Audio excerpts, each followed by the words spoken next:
30th of August, Yes. 2025. So eventually I addressed that letter to him precisely because I felt I still didn't fully understand. And so I addressed the letter to say to him, look, please, I now want your report in writing. I want to understand what happened, and I want to understand what plan you've put in place. Because it did become clear over time that he, although he disagreed with the minister's decision, he decided to accommodate the minister's instruction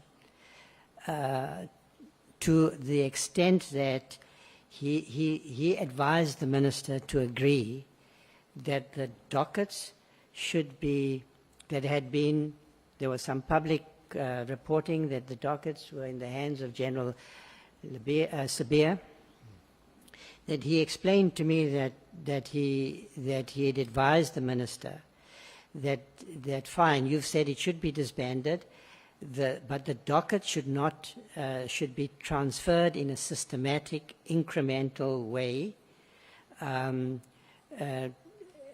so that I assume to ensure that the integrity of those case dockets was preserved. So I now understand more clearly that he had decided, to at least to that extent, to agree with the minister, and I understand that in the exchange between the National Commissioner and the Minister who has executive authority, that there is a negotiation, if you like, an attempt to find an accommodation, which is what I think the National Commissioner did.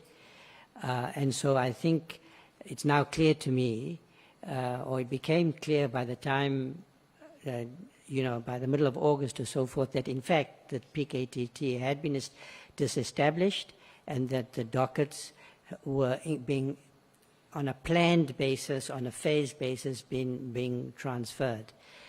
I still was not satisfied because I still didn't understand exactly where the dockets were, who had custody of them, what steps... So, Minister, where did... is it in that period that there were media reports and that you and the National Commissioner had a difference of view or approach on the issue of the 121 dockets? You want to just clarify that? So then I asked for, because the matters were still not clear for me, I asked him for a report in writing, and as I indicated in my letter, and I got that report from him on the 20th, I think it was it the 20th? Let me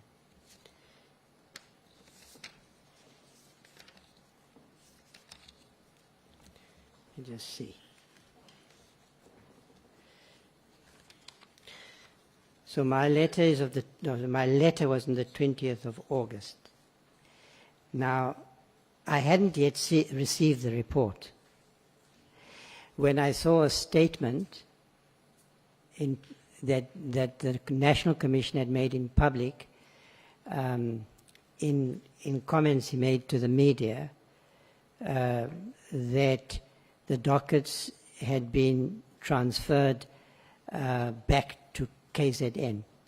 Now, that was inconsistent with my understanding of what he had conveyed to me, that the team had been disbanded and that the dockets were being transferred according to this disestablishment plan. In addition, I was concerned that this matter also fell within the terms of reference of the Madlanga Commission. And the safekeeping of those dockets would also be of interest to the Commission, and the Commission would surely be in a position where it has to issue instructions about how those dockets would form part of the inquiry before the Madlanga Commission. So it wasn't appropriate for the National Commissioner to make that public statement before providing me with the written report that I had asked for. After several weeks of trying to understand clearly from him what the position was.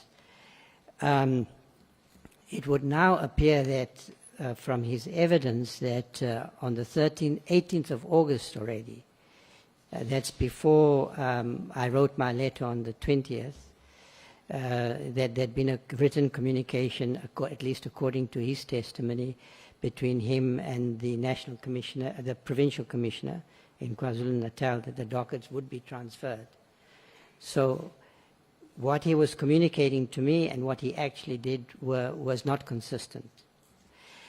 But I treated that more or less as a communications problem. You know, he might have made the statement in an offhanded way under pressure from a journalist. That happens. All of the members here can understand. Sometimes you find yourself in that position. And so my approach to the matter subsequently was to call a meeting with him. We had that meeting to clarify roles and to indicate to him that given the challenges that SAPS faces and the concerns about the country about the developments in the South African Police Service, the breach in the public trust, that it was very important that him and I have a respectful, transparent relationship, that's what we needed to communicate to the public, that the Minister and the National Commissioner, who has enormous responsibility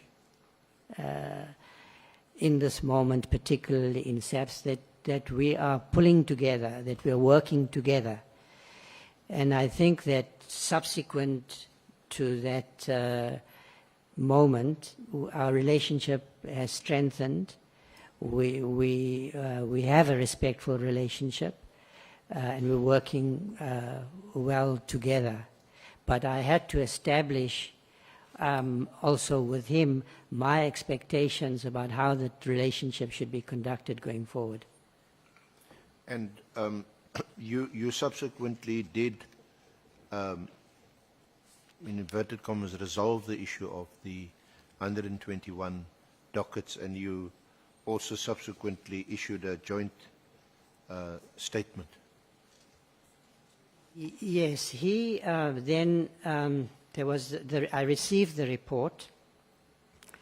There is a date, but subsequently, not too long. It was somewhere in the middle of August, so not too long after I made the request for a written report. I did receive that report.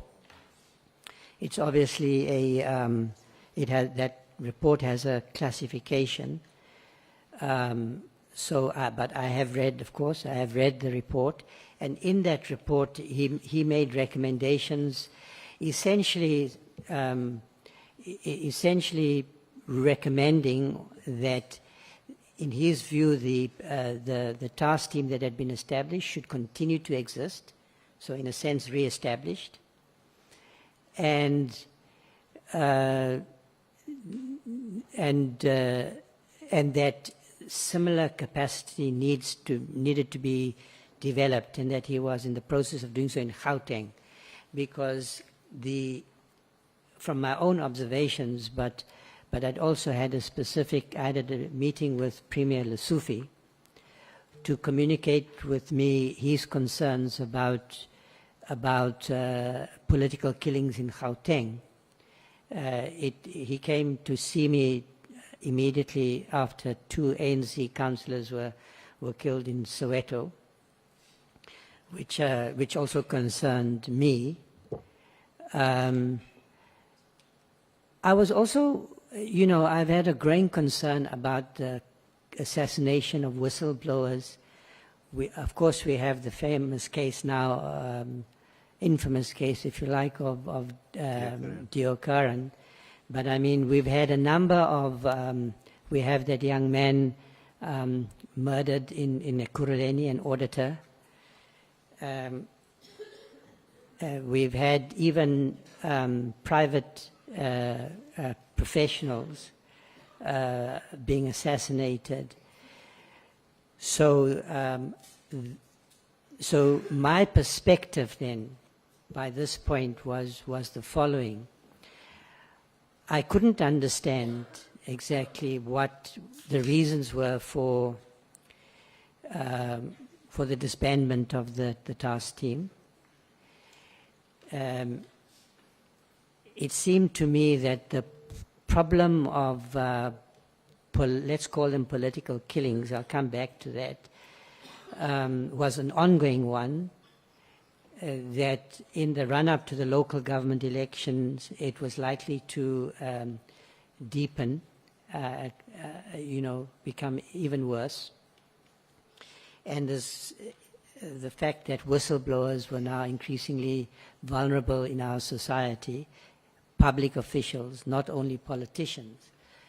So I think that what we now need is a strategy to fight organized crime. This is not a problem localized in one province, and it's not restricted to political, what we might have called political killings in an earlier period, if by that is meant the killings of politicians. So I think the problem is a deeper one now, and we certainly need, on a national basis, to respond to this problem of the involvement of cartels infiltrating our institutions, increasingly emboldened, quite prepared to assassinate people, apparently without consequences. So many of these cases don't get properly investigated.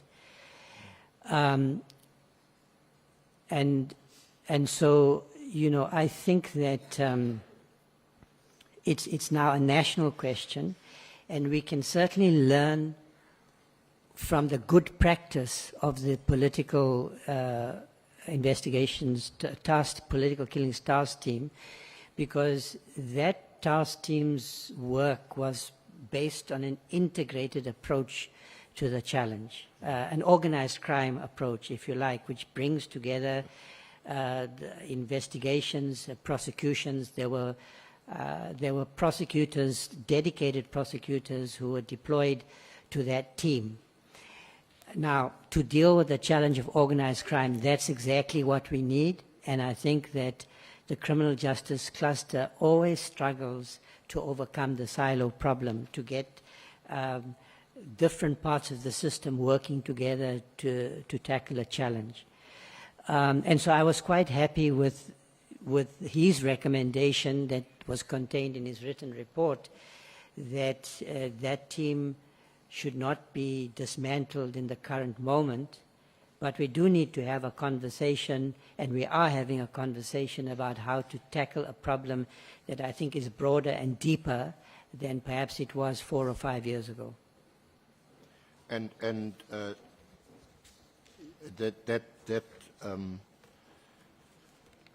arrangement, agreement with the National Commissioner, is summarized in that media statement of the 2nd of September. That's correct. Is there anything you want to highlight from that statement that you haven't mentioned? Or that's recorded there? Yeah. Thank you, Advocate. I do discuss, I think I do discuss this issue that is so pertinent now before the Madlanka Commission and yourselves, provoking so much interest about roles, the respective roles of a minister and the head of a department, an accounting officer, in this case the National Commissioner. And I suppose that was my effort to deal with the matter in a way that I think is the right way, which is to say that you respect each other's roles and responsibilities, and you find a way to work together, because the system can't work. The system of having political heads who have executive authority over departments that are headed by professional managers, HODs, accounting officers, and so forth, can't work if that relationship breaks down. And it's always potentially one that can break down, and when that relationship doesn't work, the impact on what government is trying to achieve and what the public expects is compromised. So it would perhaps not be fair to ask you what your reaction was or would have been to the letter of the 31st of December 2024, but what do you now know in your interaction with the National Commissioner, and also what you've gathered from several meetings about the directive by Minister Mkhunu to disestablish the task team? Much has been made here of the word immediately. How would you have approached such a matter? There are three matters. There was the ports of entry.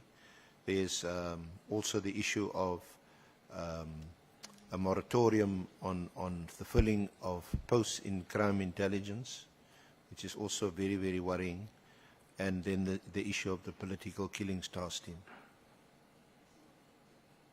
Well, you know, I cannot put myself in the position of my predecessor, and I don't think it'd be appropriate for me to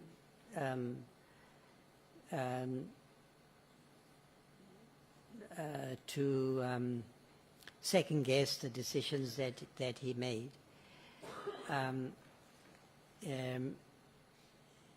Because even when one makes misjudgments, one makes decisions that perhaps are difficult to judge in retrospect, they might well have been made in good faith. Of course, because all of this is in the public domain now, everyone out there has an opinion about this matter. But I want to be responsible and appropriate in the way I, as the minister who has succeeded him, deals with this matter. But I would say that to take such an important decision required sound reasoning, the reasons for a decision like that. And there could well be a situation where there are good reasons to make a decision like that, as the executive authority. In this case, now I know from the report that I received from the National Commissioner that this matter originated with a presidential decision. The President established a interministerial committee. And what informed that decision must have been that the President was of the view that this matter is of some urgency and that it required the combined response from several ministers and ministries, that the matter couldn't just be tackled by the police, which is certainly my view, for instance, say, with organized crime in general. Now, it is so that when one administration succeeds another, committees of the cabinet are reviewed and reorganized as portfolios are reorganized. So it is interesting, or it should be of interest, that this interministerial committee, which had been established in the 6th administration, I believe, had not met for about 2 years when my predecessor made the decision that he made. So it's not clear to me that that interministerial committee continued to exist. That maybe is a question of fact. But I think I would have taken the view, and it's easy to be wise with hindsight, I think with hindsight we can say that there ought to have been consultation with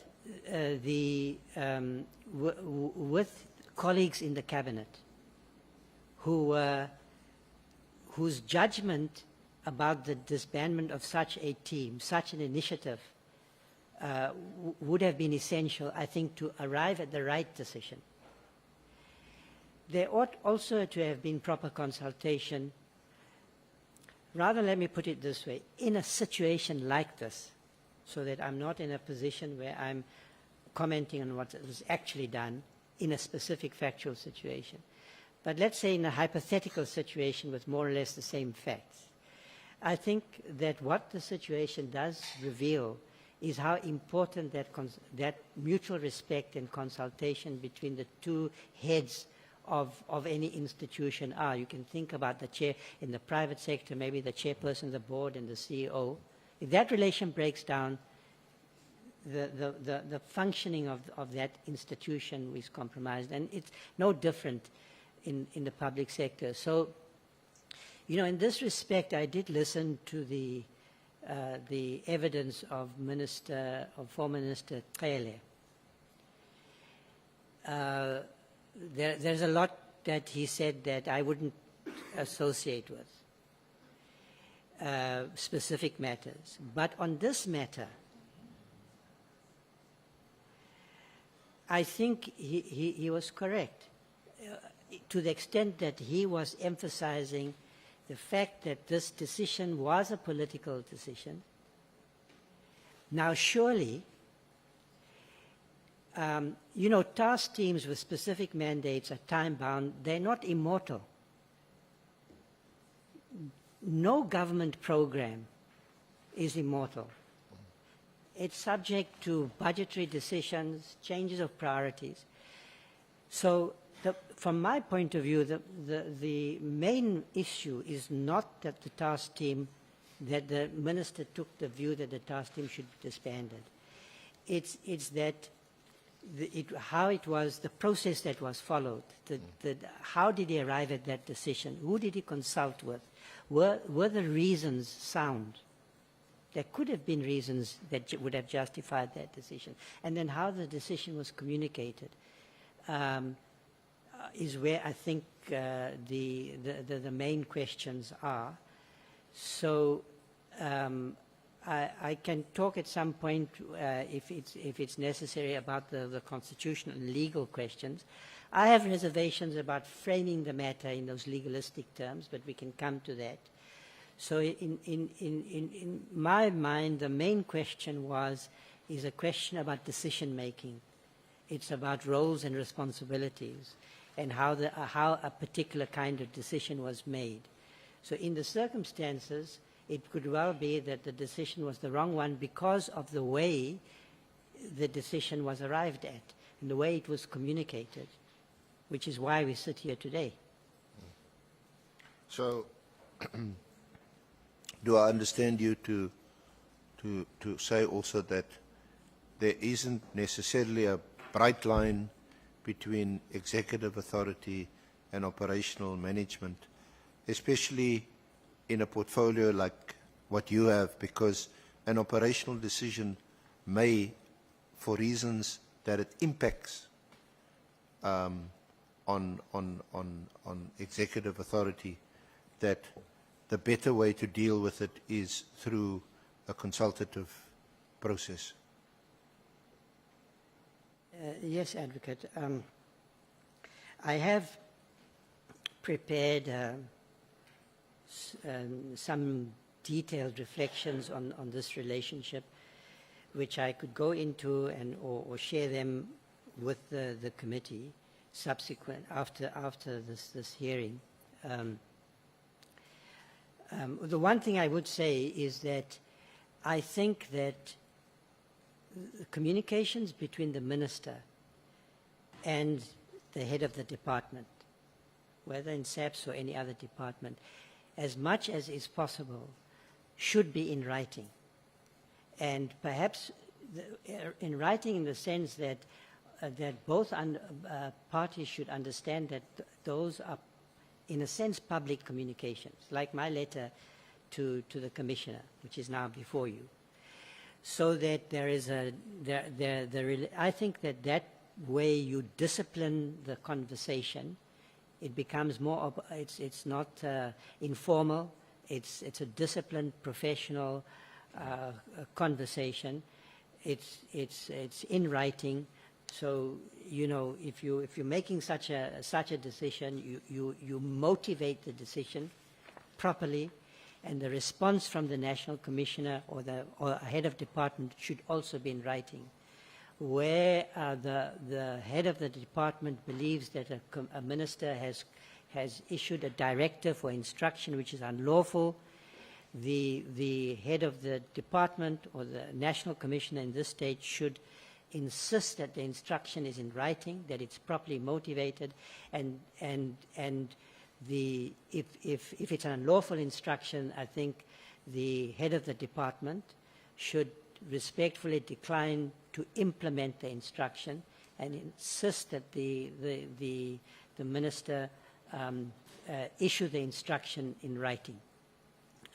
But let me speak to this question, the legal and constitutional question, which, as I say, I think that sort of legalism is not always the resort to legalistic arguments doesn't help resolve what are complex questions.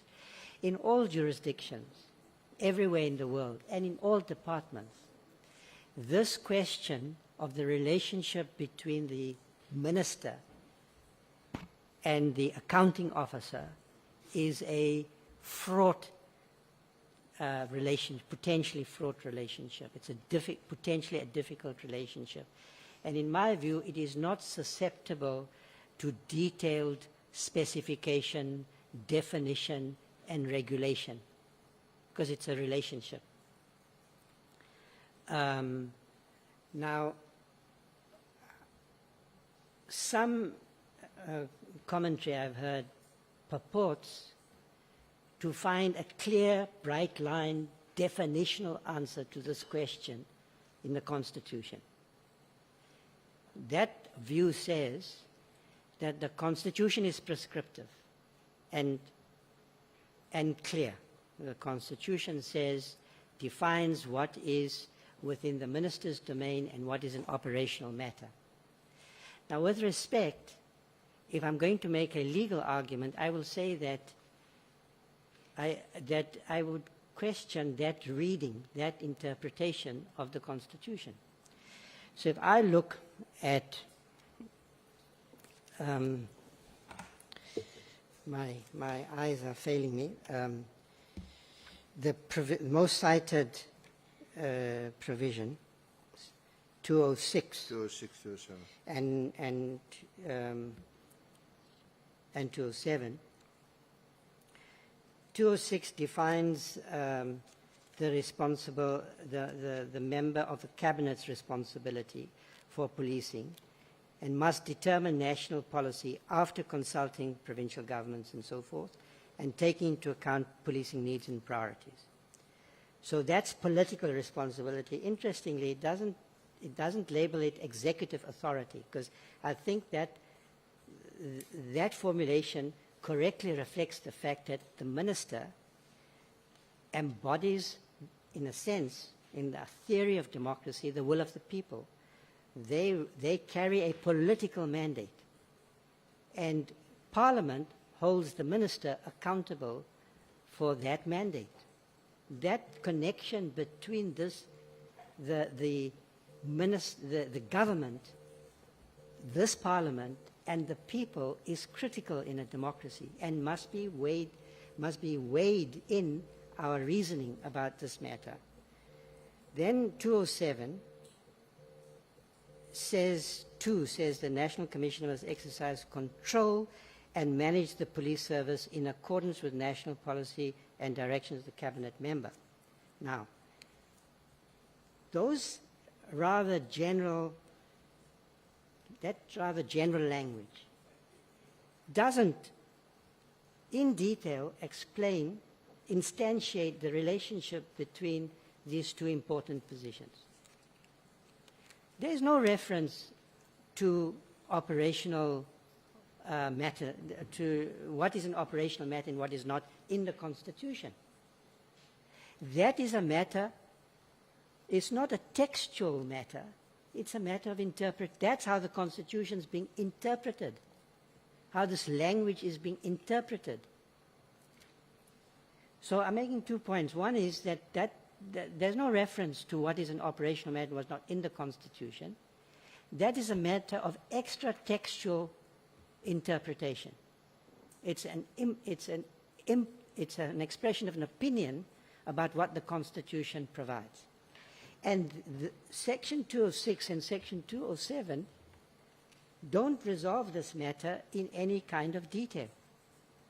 Well, it seems to also complicate or compound matters, because 207.2 then says that the management and control must take place in accordance with national policy and the directions of the cabinet member responsible for policing.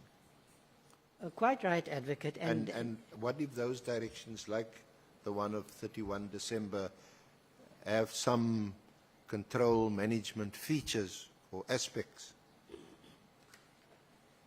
Yes, and so I think that you are quite rightly drawing our attention to the complexity of the matter, and why simple, definitional, categorical, binary, mechanical reasoning doesn't resolve the matter. What is a policy matter and what is a matter for management?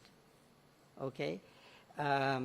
You can think about any program in government which is set up in the Department of Education or the Department of Welfare. There are programs there that are funded and which the minister has oversight over. And a minister might well decide, we're in a new administration, we have new priorities, we're going to cut the spending to higher education, we're going to prioritize basic education.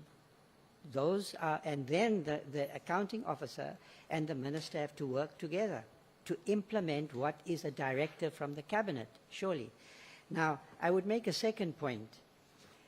I think it's always wrong as a matter of constitutional interpretation to treat each provision of the Constitution as separate and discrete. Provisions have to be interpreted in the light of their purposes and, where necessary, holistically in the light of other complementary provisions in the Constitution. So I hear arguments which entirely ignore Section 83, which I think is material, which says that the President is the head of state and the head of the national executive. Section 85(1) says the executive authority of the Republic is vested in the President. And that the President exercises the executive authority together with the members of the Cabinet. The Minister of Police is a member of a Cabinet. It's a collective body. And then the provisions relating to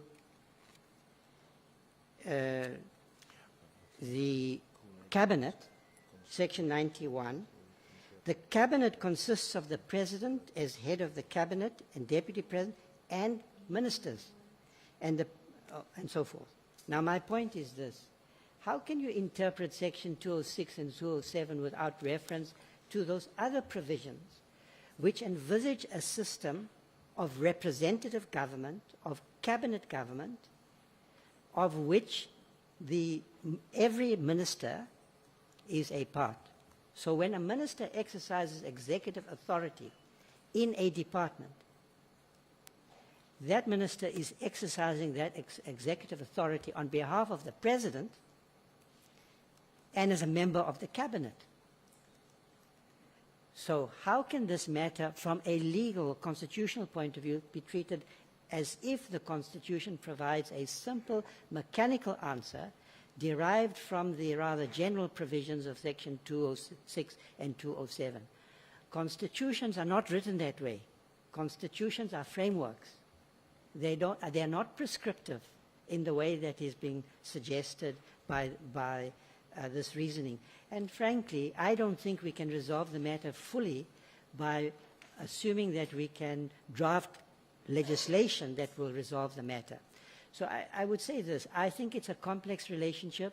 Where it works, for a department to work well and for the government to deliver on its mandate, these are two critical positions.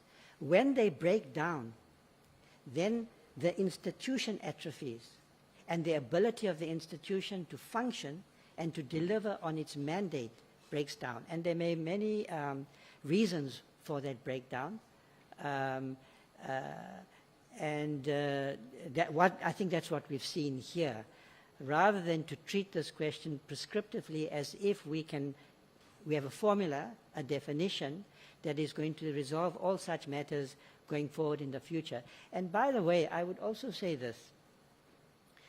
We should, you know, some of these formulations appear to me to be rather conservative.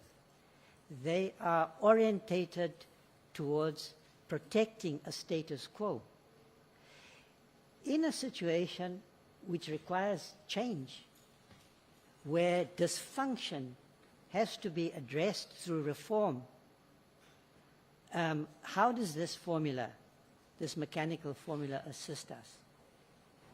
In the next 2 years or 3 years, am I going to be called before the minister, before yourselves, and before a portfolio committee, and to be said, well, I will say, well, 90% of these decisions were made by the provincial commissioner, by the national commissioner, and they were all operational matters.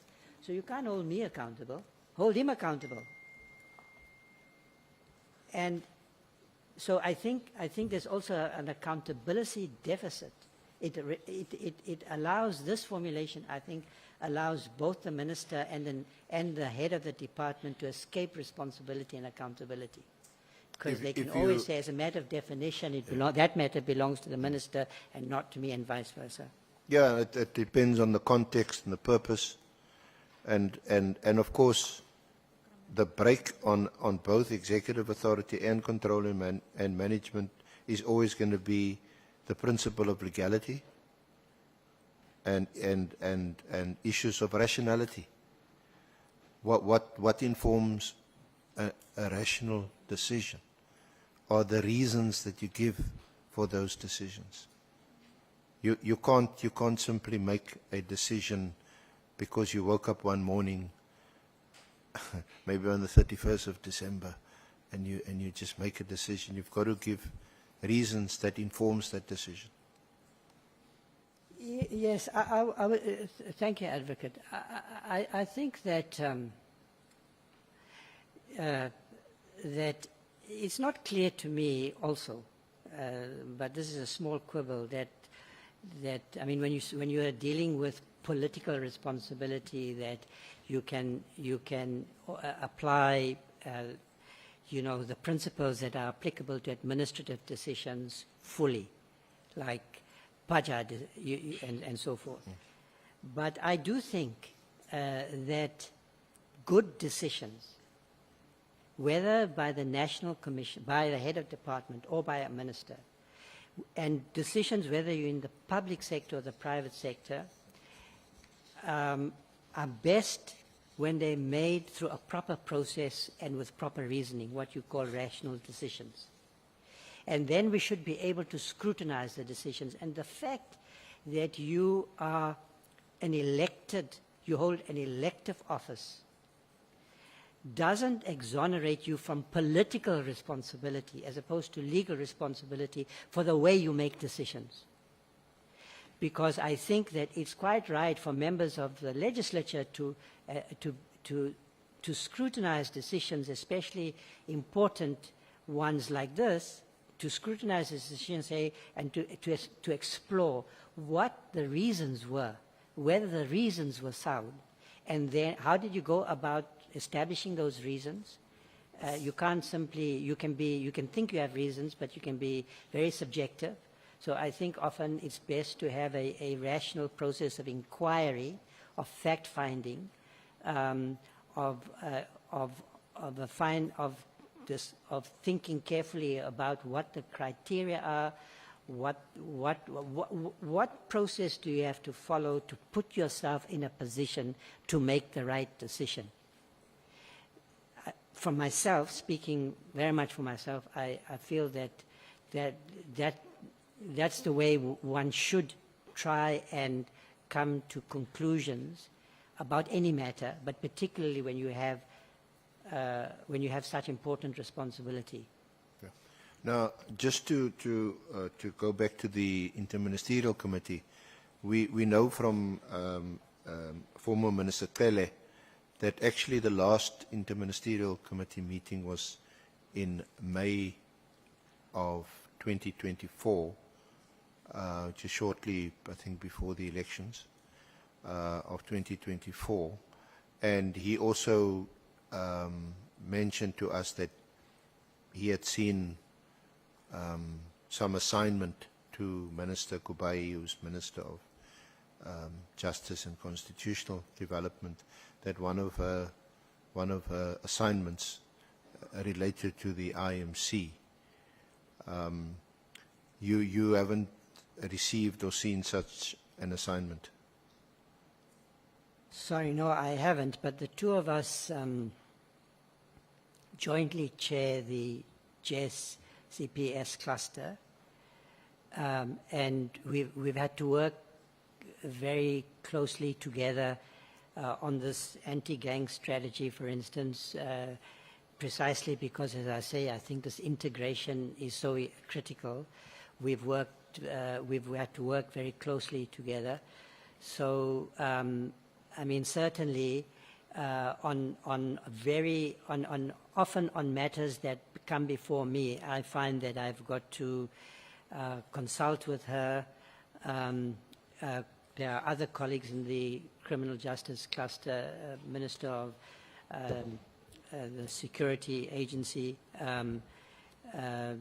corrections, you know. So, but yes, I have a close relationship with the Minister of Justice, and it's necessary for our work.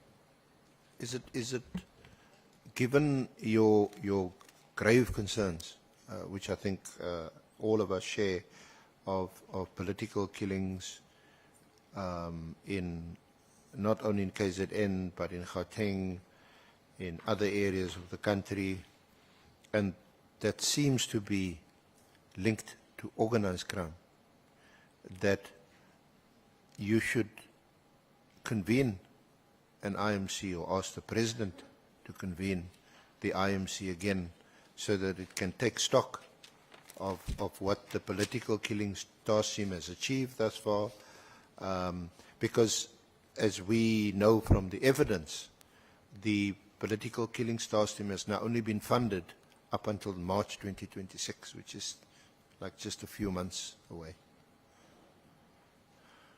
I think that's an excellent suggestion, Advocate. We are working on... I've got no ambitions to be a politician. You'd make a very good one. Because you reason in a rational way.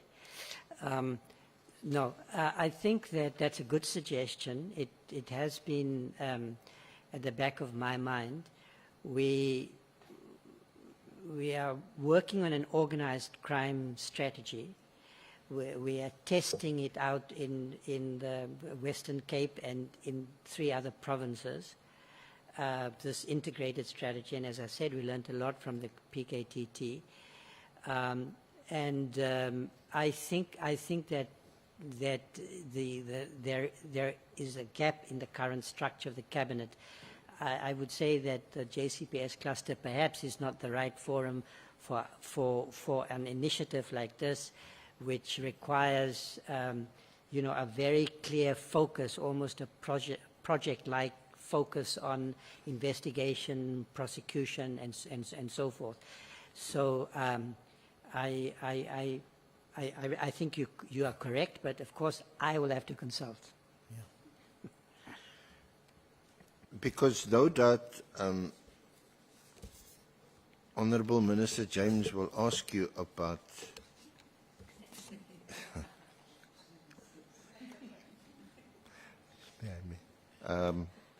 about the rife killings that are taking place almost daily on the Western Cape, on the Cape Flats, in Reiger Park, and other places.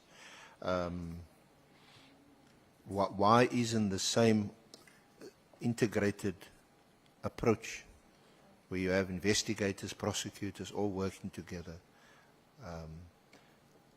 Why is this not being applied? And I think you did mention, I'm not sure if it's in your statement, but in our consultation about how you've asked or requested, what plan is there in place to deal with this, particularly when you were here, I think a few weeks ago in Cape Town, Cape Flats? Well, in fact, there's been some progress since we met, because when I got back to Gauteng, I immediately had a conversation with Minister Kubai. She convened a meeting which took place in her department. All the senior police officers were there. General Patakile from the Western Cape came up for that meeting. We had the AFU there, the SIU, and from there we went back to the department.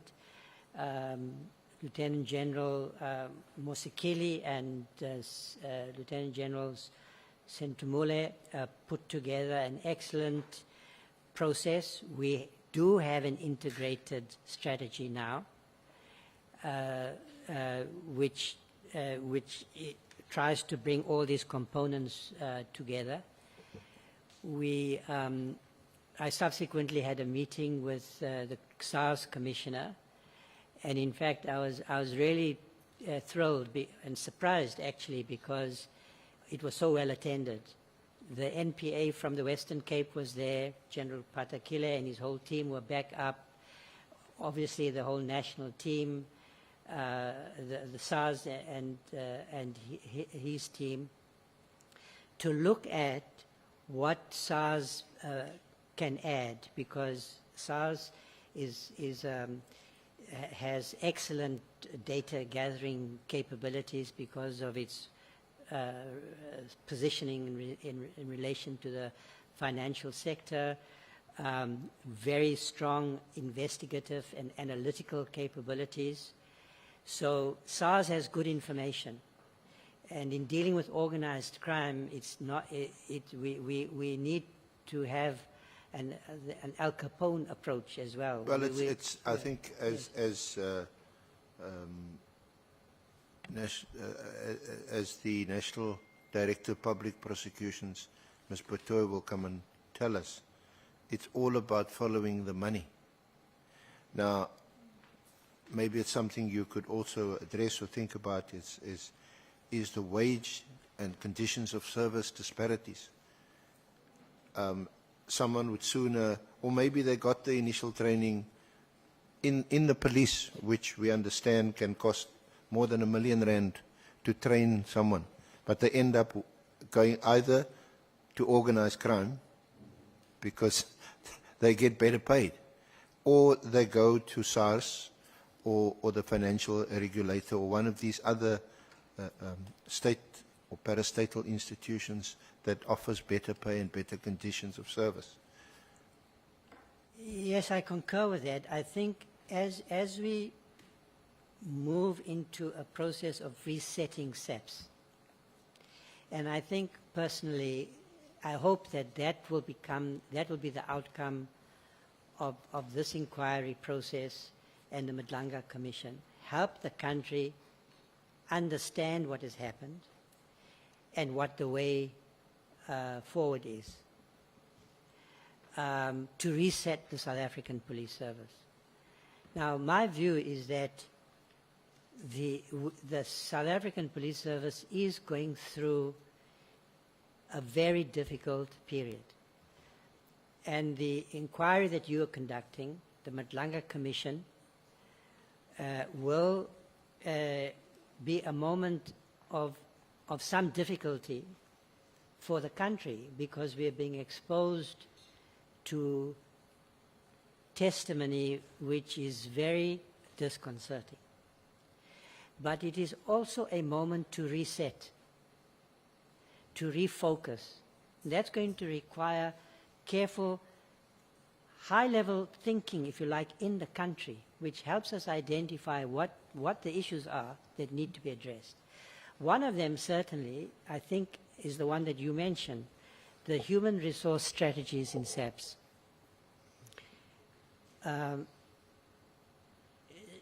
SAPS is not an organization, in my view, on its knees. It is a national organization, very large, more than 180,000 members, more than 1,000 police stations across the country. Every day policing work is being done. And at the very top of the organization, we have highly competent, in places, we have highly competent professional individuals. The generals are our elite core of law enforcement in this country.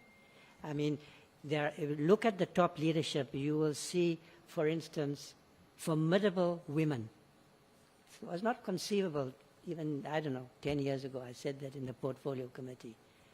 That tells you about, I think, something about the progress that this country has made. Now, human resources, I think what the SAPS is, it's a large organization. It's quite good at mass operations, high visibility operations. I can tell you all that I think with G20, the country is going to put its best foot forward. And I think it's very important for us to pull together when the eyes of the world are going to be on us. But there are areas where we need to build capabilities and skills which are not at the level currently that they need to be. Detective services is one.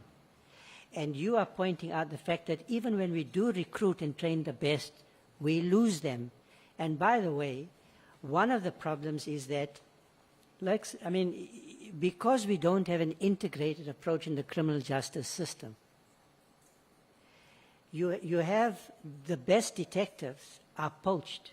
They go to the private sector, or they go to the SIU, and so you can't build IDEC because they want to work at the SIU, because that is a well-functioning institution, and we've all seen the results. Crime intelligence needs an upgrade. Does crime intelligence have the analytical capabilities that are required to deal with organized crime? So I think there's some conversation to be had about how to assure alignment and integration in the criminal justice system through common performance standards, for instance, common targets, budgets, and so forth.